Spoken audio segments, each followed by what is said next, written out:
Me called over the loudspeaker at Walmart after I just got to the toy aisle, the reward for the littlest one, and she just wouldn't have it. I'm like, I gotta go get the boys. Like, you don't know. Welcome to Living with Intuition Coffee Chats, your source of real perspectives, insight, and humor from down-to-earth, kick-ass intuitives. Join Lindsay from Super Secret Powers and Andrea from A Soul's Journey with Andrea as we delve into today's coffee chat. Hello, hello, hello. Hello, everybody. Woohoo. Wow, look at us. We look cute. Don't you love her hair? Back to normal, better than ever. I mean, it turned out wonderful this time. Yeah, you know, I love this brand so far. Yeah, we are. There are other brands that are kind of like this. I always get them mixed up. But this is one of the ones that has like the shampoo conditioner built into the dye. So when you go and you wash it out, when you wet it, it lathers right up and then wash. Yeah. I like that. Right. And but I also bought colors, like special color sealant this time. So hopefully it'll last longer. I don't know how it's going to last past this upcoming cruise. In the past, the dyes haven't lasted so well between the sun and the salt water. And yeah. Yeah. And I'm certainly like fully showering more when I'm on the cruise than I do at home because I don't like sweat. I don't do nearly as much, and it's a lot colder here. Yeah. Yeah.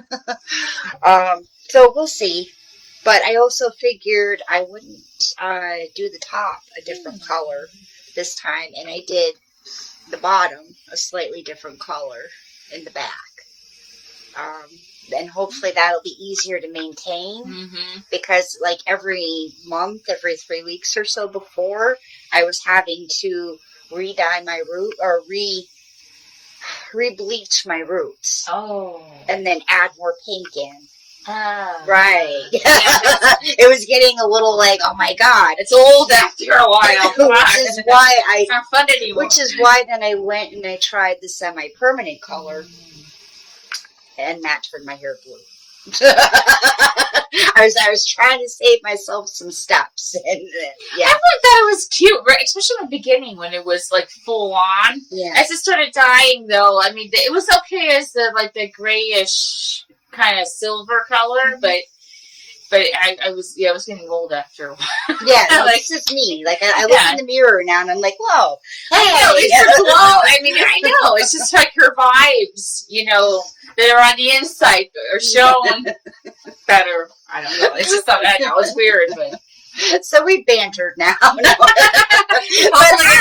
got us and we're good to go. And welcome to Living with Intuition for this week. It is November 16th. Already. Wow. We have less than a week till Thanksgiving. I don't know where November went. No. Yeah, it's gone. And I'm like, holy cannoli. So we're gonna like hone things a little bit here. We do have a big topic today. Today we are going to be talking about, I don't even know where it went. It's gone. We're going to be talking about crowds, traffic, and other holiday nonsense, but also our tips to kind of avoid, get out of any of the anxiety or the funkiness that is like around that.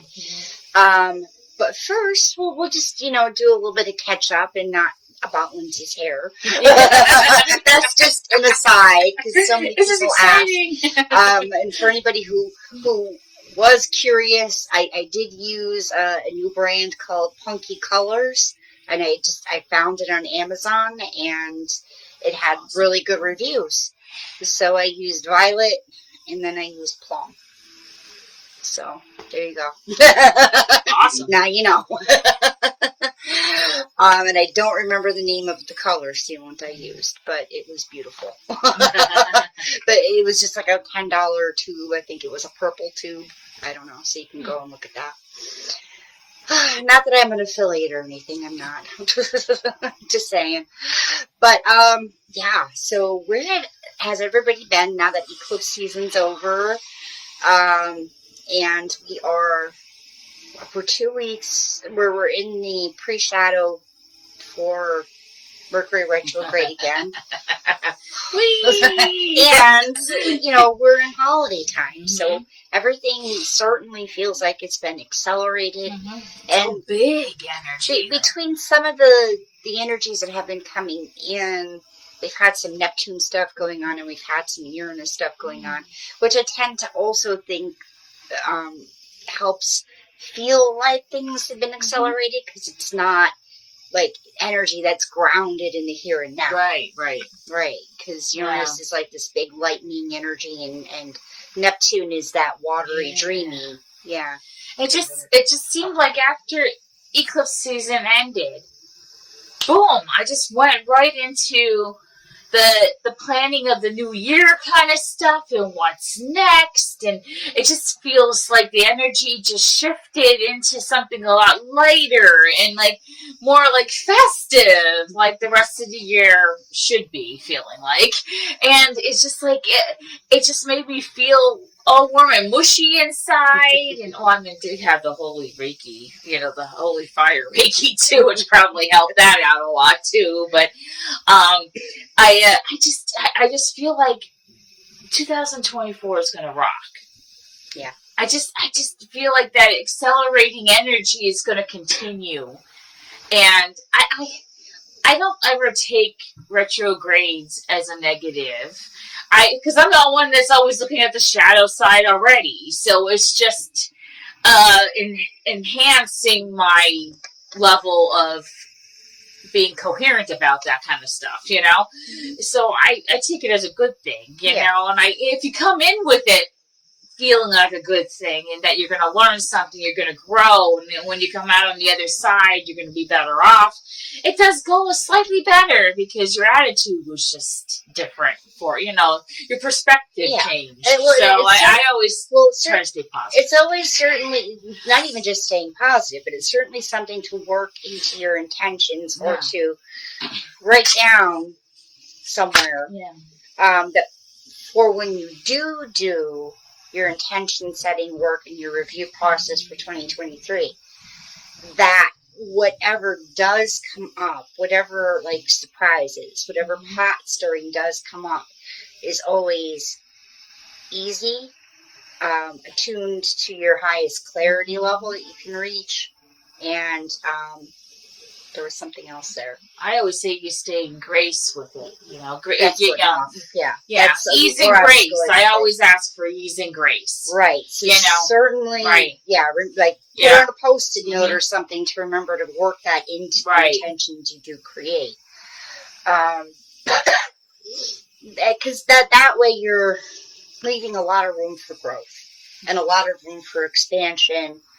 And just looking at yourself as somebody who also needs compassion.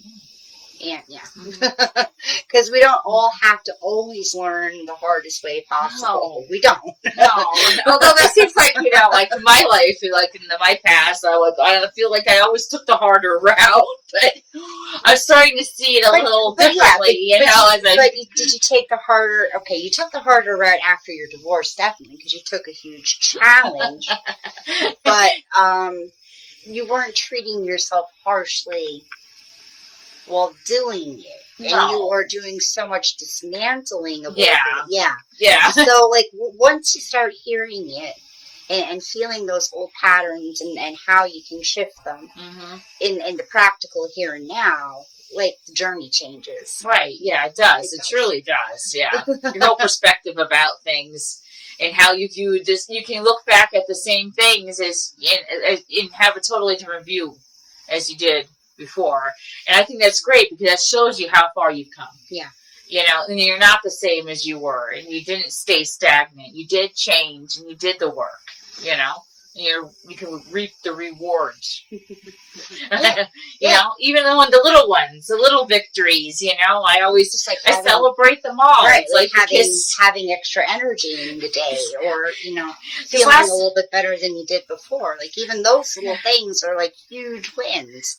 Because last night we were talking about things, and she was reminding me of a lot of the things that I'm like hard on myself about from my past were really victories, because I really did hold my own, and I was stronger than I thought I was. Because when you're in the moment, you don't really think you're strong sometimes, because so much is going on, you can't keep up with it all. Yeah. When you look back, you kind of like, wow, I did that. Holy shit. Like, it's just like one of those holy shit moments. Like, wow, you need to do that. You just have to give yourself a pat on the back sometimes and say, go, Andrea.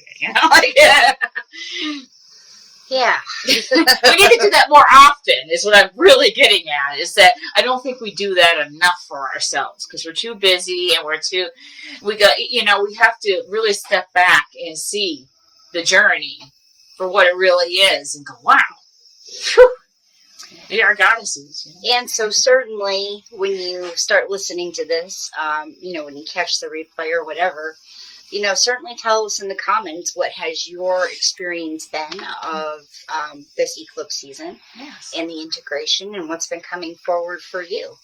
But that kind of also segues into our main topic here, where we want to start talking about the holidays and start really giving some good tips and tactics and practices for keeping yourself centered, for keeping yourself flowing, for keeping yourself out of the drama around the holidays. Because this is your holiday too. Yes. You aren't here just to create and caretake everybody else's holiday. But you need a little bit of holiday magic. Yeah. I mean, that self-care, that self-love, and doing stuff for you during the holidays. And my mom and I have always been good at that, because my birthday's in December, so December is like a big festival that never ends, it seems. And she's always like counted down to my birthday, giving me a present a day, starting like December 1st. My 21st birthday, she had 21 presents wrapped in a big box, and I got to open one every day until my birthday. So that's why I think I'm still a kid at heart. That fairy love is really present in my mom and I, because she's always loved holidays that way. So my personal little ball in my household was always fun that way, and I really didn't have that stress that you feel when you go to other people's houses or go outside and have to shop or whatever, because it was like very peaceful and fun and festive in my house always. But it's not like that out there in the real world during the holidays. I mean, things are very chaotic, I think, with everybody so fixated on material goods. It's like, I started making homemade stuff a long time ago, and I really like doing that. I made ornaments for years. Like, I think since like 2012, I've had an ornament exchange group that we just send homemade cards and ornaments and stuff to each other. I think that's like so much more gratifying to give something you put love into than go out to the mall and shop. But that's not what society feels. To just buy somebody a tie or a sweater, right? Or, unless they happen to love ties, That's why I started holding on to my personal, protections and things that get me through, that make me feel good inside and keep my aura cleansed when I go out. When you go out to the stores, go ahead. No, tell them your procedure. I mean, I'll tell them my procedure. This is why I don't do like Black Friday and stuff like that, because every day is hard. Sometimes like Walmart's hard for me, but I have bracelets that have the little volcano stones on there, and I put the essential oils on, and I have my necklaces and stuff that I wear, and I'm always like touching them when I'm out in public or in a place that makes me a little nervous. I rub them, and I'm always putting it behind my essential oils behind my ears and on my wrists and stuff.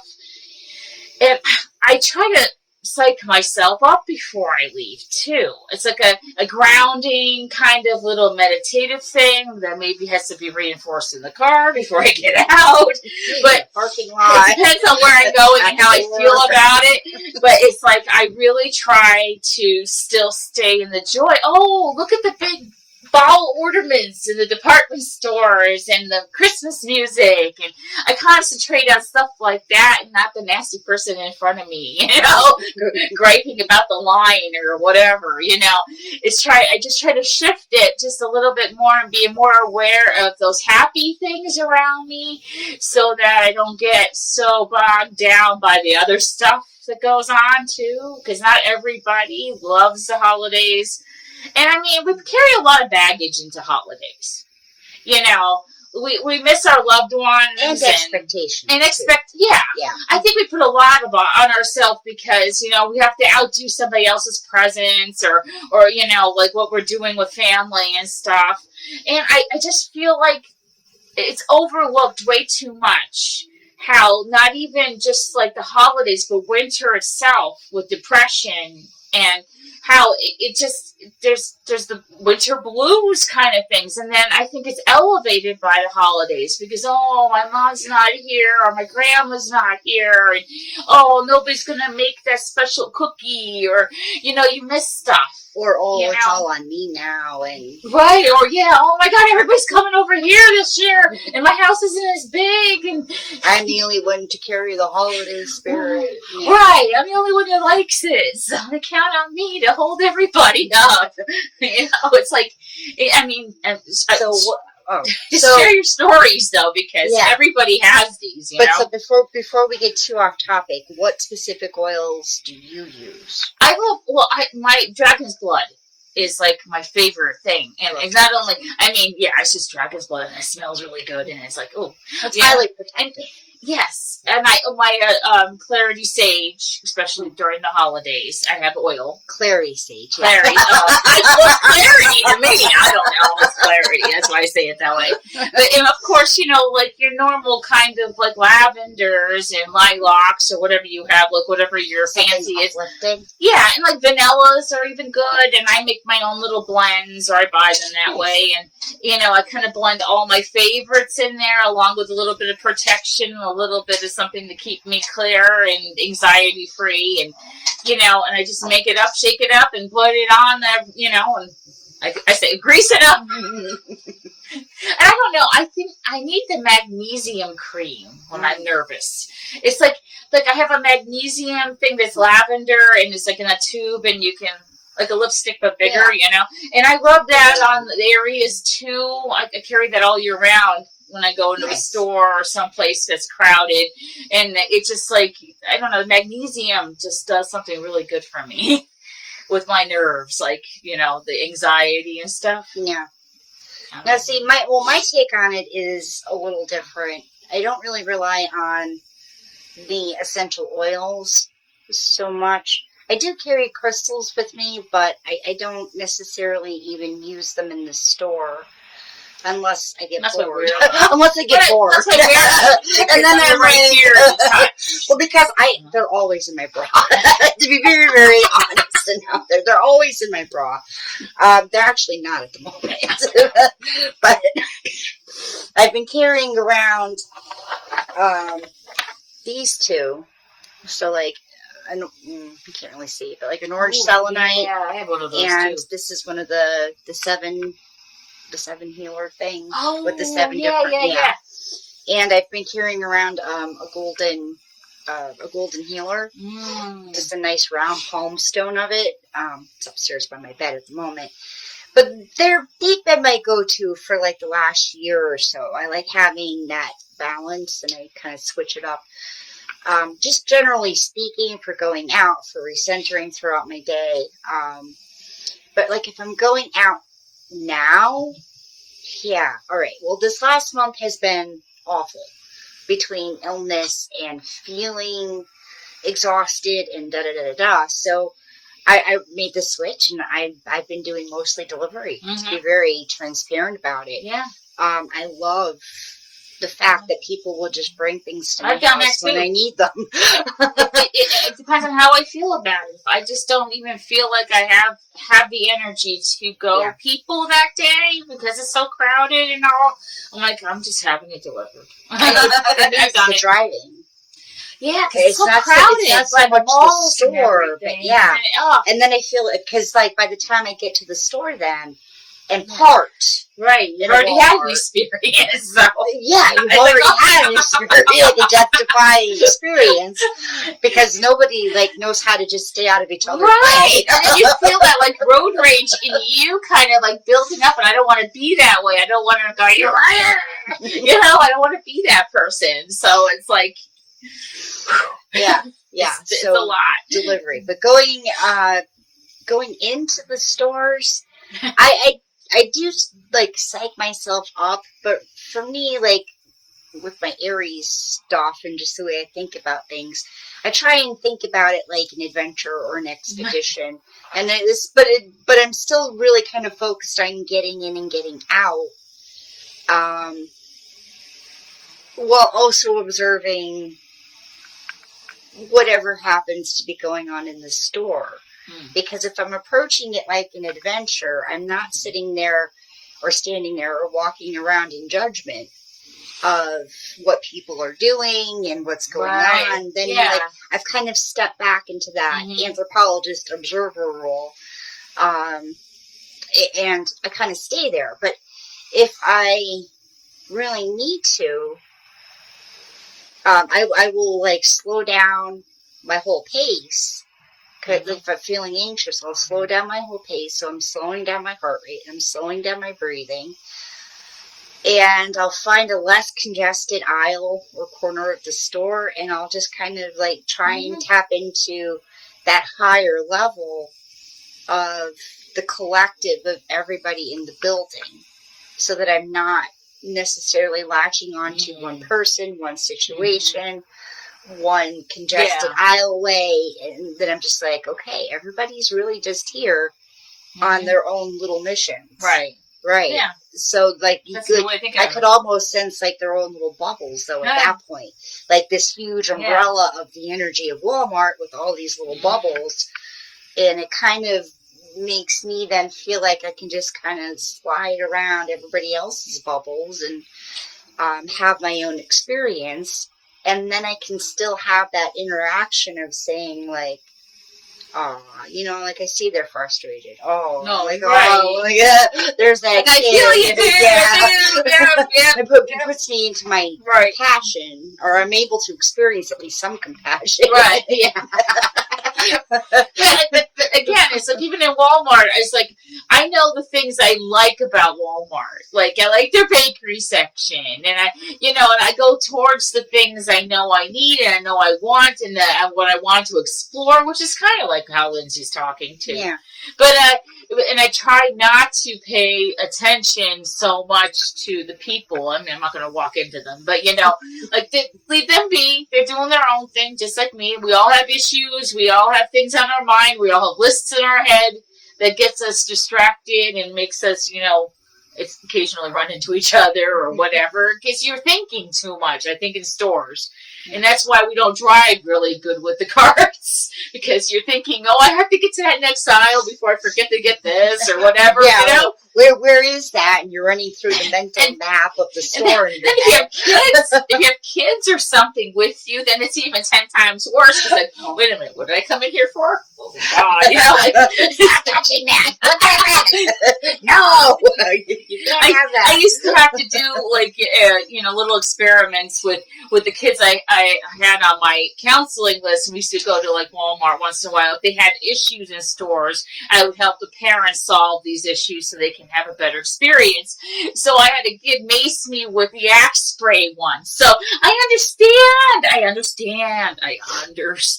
Even though I don't have my own kids, I do understand. I don't go down that aisle anymore. No. Not at all. Well, but even some aisles can be triggering to people with some kind of sensitivities and some neurodivergence.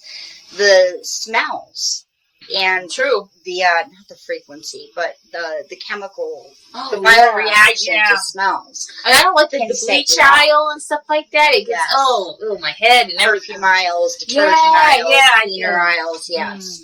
And so there are some days when I know, like, I can't handle that. Right. Yeah. I am just food shopping and dog food shopping, and that's it. Everything else can maybe wait until next week. And the seafood section gets me sometimes. It depends on the store. See, I'm weird, and this is where it's a past life. I swear it's a past life thing, because I'm like, I love the smell of seafood, but I never want to eat any more of it. But like the smell. I love seafood, but don't like the smell of it. So I'm the opposite. There's something about the briny smell that reminds me of like harbors and But yeah, and certainly I plan, you know, how to go, when to go. Yeah, the best time, like the slow times. Like I find at night, early in the morning are best, like for Walmarting. Yeah, you know, like stuff like that, because then you can enjoy it. There's not so many people there. You can actually wander up and out. Because I like going shopping and like walking up and down every aisle. Even if I don't need anything, I've done that like in Walgreens and places like that just to de-stress from work or something on a break. I'll get a cart and I'll just walk around. Right, because it's that sense of expedition. Right, yeah, I love that. From reality. It doesn't matter what I need or don't need. New things. I'm like, oh, goody. Yeah. You know, it's like Rob goes and if we go into the CVS, I want to go look around. Like, well, when we had the 3 kids and they were kids, we would wait until much later in the day, in the evening, like almost like 11 o'clock at night sometimes. Yeah. Before we go, just to have that peace and quiet. And they were always larger orders, of course, because we had 2 teenage boys and hollow legs. Now that we don't have kids, I do see the shift of where we can just go in whenever, and we live much closer to the stores now, because we used to live like way out in the country. We can just pop into the stores whenever we want. Yeah. I can, put in a delivery order and have it there in 2 hours if I really need it. So it's like so much more convenient. But kids. I mean, I remember those days. I remember those strategies of sending the older ones off to do their own hunting for things as long as the store feels safe. Yeah.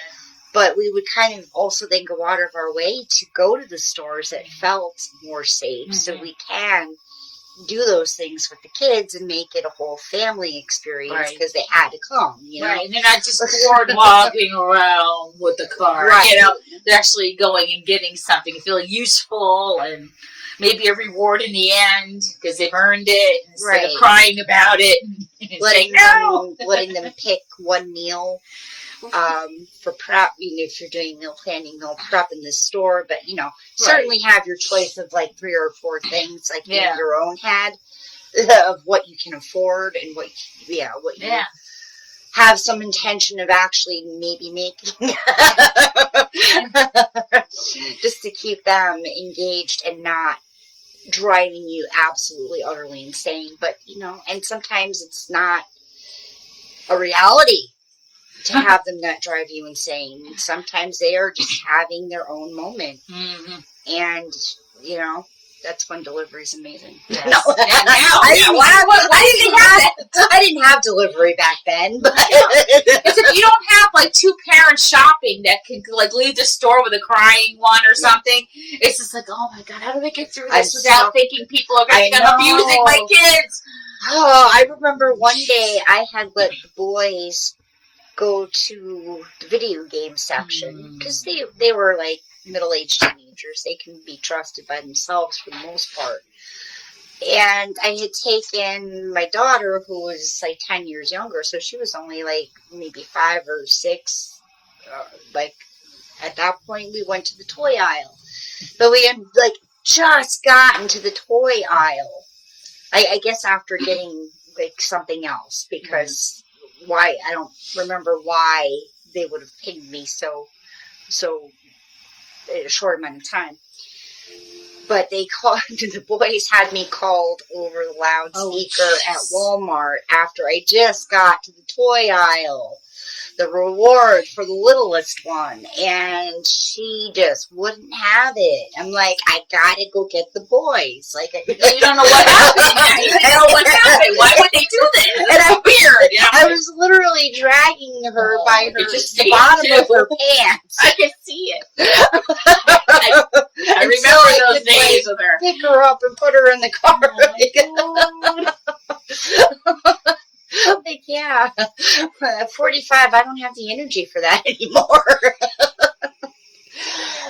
But yeah, and if now at this age, if we go with kids, like, we certainly like put the focus on them. You know, we really just put the focus on what do I actually have to be here for with them.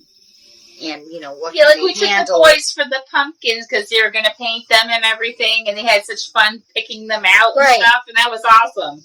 And watching them light up over it and everything, you know? Right, and yeah, not because I don't necessarily want the grandkids to be part of our life, but it's just that, you know, if you have limited time to do something nice, you got to keep that focus on just keeping things light and friendly and nice. So you're all having some kind of good experience that isn't going to completely drain you, or if it does drain you, it drains you in that, whew, we did a lot today. That was great. Accomplishment kind of thing, like mode. Yeah. Right. All right. So if anybody has any of their own hints or tips about how to manage the stores and the traffic with anxiety, sensitivities, empathy, for the empath and the intuitive, certainly, we want to hear yours. Put them down in the comments, and stay tuned. I am launching a awakening adventure. It's this interactive challenge, masterclass kind of thing that's going to be happening December 11th and 15th. So every day you'll tune in and you'll go on a different expedition into some spiritual realm, and there'll be little puzzles to solve, and you get to write a little bit of a travel log, very short. I mean, it's not meant to take up too much time, but it's meant to give you the renewal and reconnection to soul and source and spirit that you might feel like you need as you review 2023, head into the holidays, and then, you know, have to kind of refocus and recenter back into planning for 2024, right? So that is exactly what this is for. Get you primed, get you ready for that transition of transformation. But the links are below for that, and you'll certainly be hearing a lot more about that from me. And stay tuned, because Andrea from A Soul's Journey with Andrea is starting a whole new initiative in early 2024. So, anything you want to say about that to tease people? I've been kind of teasing with the Path of Healing stuff, and it's going to be a journey of healing to find your joy after divorce. And I think it'll grow into something bigger than that, but I'm starting with the topic of divorce because it's so personal to me, and I've had my own journey to share with you. So, it's going to be exciting. I cannot wait. It's deep, juicy. I mean, if you follow me, I think if you follow me, you've heard parts of my story here and there. And I hope if you are going through the same thing and relate to me, that you will join me. Yeah, we were playing around with the tagline of something like, so you left them. Now it's time to focus or start your journey to joy. Right. Finding you and what you are without anybody else attached to that. because I knew that was like an identity crisis for me when I started out. It's like, who am I? Do I really like these things, or did I just do it for him? Or, there's so many questions you have once you're released from that, and you're like, now what? It's like, who am I? I don't know how to identify myself without being Andrea and, like, that and part. It's like we and everything, it's like, no, now this time is for me. Yeah. To love me. I know. Maybe you never even loved. If you're anything like me, I don't know if I've ever truly loved myself as much as I do now. And it's a different feeling. It's wonderful. And everything else changes. It's like a domino effect once you find that love within. So if you need to hear more about that path to journey, or that journey to healing and all that, certainly go ahead and like Andrea's stuff. I could put I'll put it in the comments too.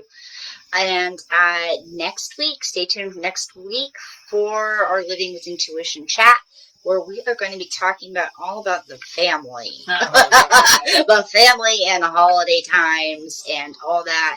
So please stay tuned as we dig deeper into how to stay safe and sane and feeling at least a little magical in your own holidays if you're an empath and intuitive this holiday season.